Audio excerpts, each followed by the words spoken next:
What's going on, guys? Long time no see. I know I haven't uploaded a video in quite a while. You might notice I'm not in my garage. My cousin James, my friend Vince, and I decided to take the plunge and go in on our very own spot. And we started a new channel called Origin Factory, so make sure you hit that subscribe and check us out there as well. We'll be tracking the progress of building up cars and restoring old classics, and I appreciate you guys if you check that out. Support me, support us. I love you guys. Today we're going to be performing a compression test on my 220,000 plus mile 2ZZ GE in the Daily 04 Matrix XRS. And essentially I want to find out, is it still worth tuning a 200,000 plus mile 2ZZ? I already have the Link ECU, a patch harness that should work, and I have my eye set on that PPE race header. I just want to get the most out of this motor in the NA configuration as possible. This test is going to tell us how well our motor is sealing air. It's going to test the piston rings, the intake and exhaust valves, and the head gasket. Numbers we're looking for the 2ZZ, we need a minimum of 145 PSI and a maximum of, I've seen 240, 250, but the target is 203 PSI with either a 16-pound difference or a 10 to 15% difference across all four cylinders. I've never ran a compression test myself, but luckily I got Vince here who's going to help me do this step by step, and we're going to show you how.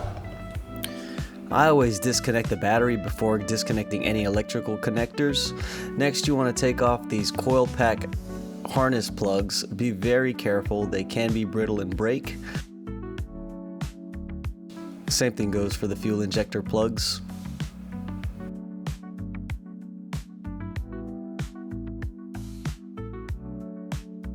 Next, you want to use a 10 mil to take off all the coil pack bolts and remove your coil packs. I set them aside and make sure you leave them numbered 1 through 4 just to keep track of them. Next, you gotta remove all your spark plugs. I like to use a 16 mil and a magnet to take these out instead of using that spark plug socket.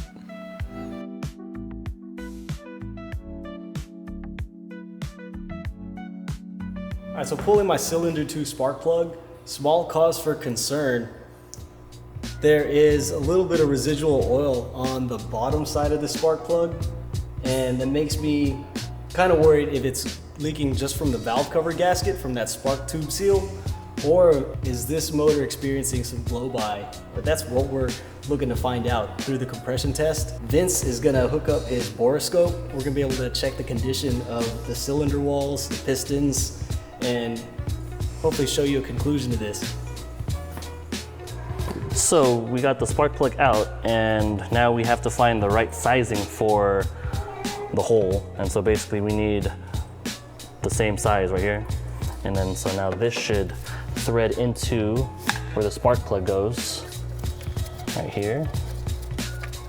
And then we got a little quick release end here, and it just snaps in. And then now we could read the numbers for the compression test. All right, so at this point, it's safe to reconnect that battery. We're not at any risk for fuel to spray everywhere. There's no spark plugs in, so nothing's gonna spark. Nothing should blow up, but in case this is the last thing this motor does, it's been nice knowing you guys.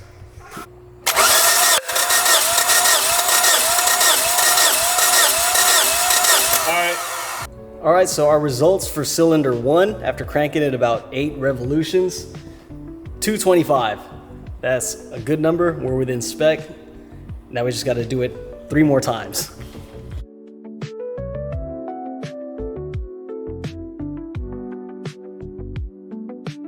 So Vince discovered that for the 2ZZ, you wanna crank this thing about 10 to 12 times as opposed to 6 to 8. While he was looking at the gauge, he noticed that like as I was cranking, pressure continued to build. So here's our cylinder compression numbers. Cylinder 1, 240 PSI. Cylinder 2, 247. Cylinder 3, 236. And cylinder 4, 233.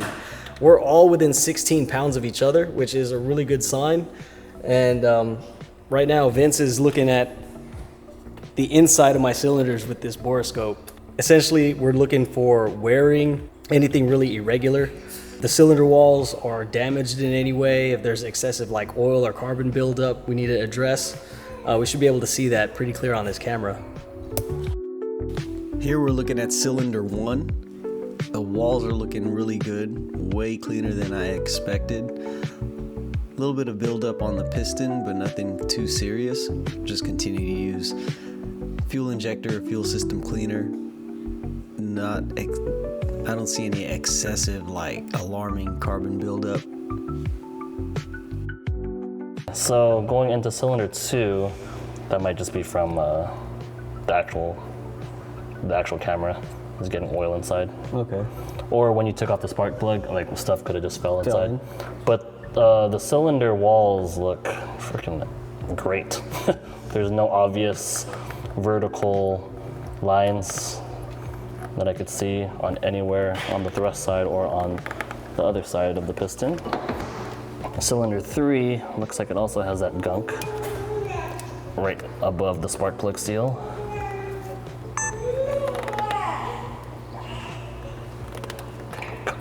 Come on, there you go.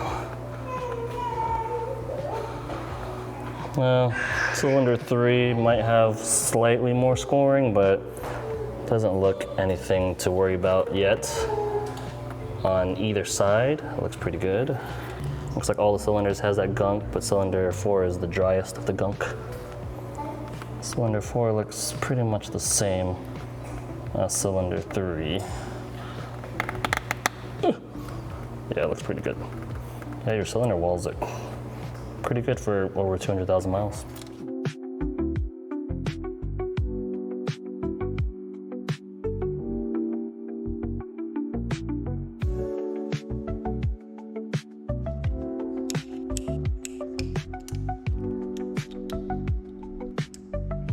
Alright guys, made it back in the garage.